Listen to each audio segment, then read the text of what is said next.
Prepara un trago de pochita y sigue tus sueños. Inicia escarchando con tajín y limón. Después sirve 2 onzas de tequila y jarabe para que esté bien dulce como pochita.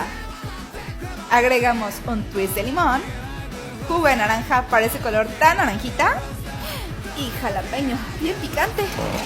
¡Agítalo! Agrega hielos al vaso y sirve esta picante bebida. Decora a lo Jason Man y reta a tu amigo, el que sí come chile, a tomársela.